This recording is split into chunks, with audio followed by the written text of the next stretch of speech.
সপোনত শহাপহু দেখা কেনেকুৱা সপোন হয়। নমস্কাৰ বন্ধু বান্ধৱীসকল, আপোনালোকক মোৰ চেনেল সপোনৰ ৰহস্যলৈ স্বাগতম জনালোঁ। বন্ধু বান্ধৱীসকল, আজিৰ এই সপোনৰ ভিডিঅ'টিত আমি জানিম সপোনত শহাপহু দেখা কেনেকুৱা সপোন হয়, অৰ্থাৎ ভালনে বেয়া, শুভনে অশুভ, সকাৰাত্মক নে নকাৰাত্মক বা কি কথাৰ সূচক হয় তাৰে বিষয়ে আজি আমি এই ভিডিঅ'টিত জানিম।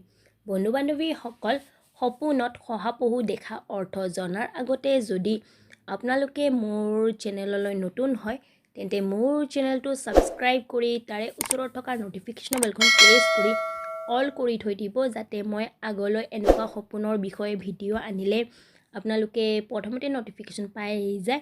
আৰু যদি আপোনালোকক মোৰ এই ভিডিঅ'টি ভাল লাগে তেন্তে এটা লাইক কৰিব, লগতে বন্ধুবৰ্গলৈ শ্বেয়াৰ কৰিব। আহক তেন্তে বন্ধু বান্ধৱীসকল, এতিয়া আমি জানো সপোনত শহাপহু দেখা কেনেকুৱা সপোন হয়।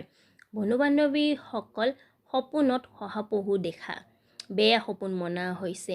স্বপ্নজ্যোতিষ শাস্ত্ৰ অনুসাৰে যদি কোনোবা ব্যক্তিয়ে হওক বা মহিলাই হওক যদি সপোনত শহাপহু দেখে তেন্তে এই সপোনে এইটোৱে সংকেত কৰে যে তেওঁ যাৰ লগত প্ৰেম কৰি আছে সেই প্ৰেমতেও প্ৰবঞ্চনা হ'ব লাগিব। এই সপোনে এইটোৱে সংকেত কৰে বা এই সপোনৰ এইটোৱে অৰ্থ হয়।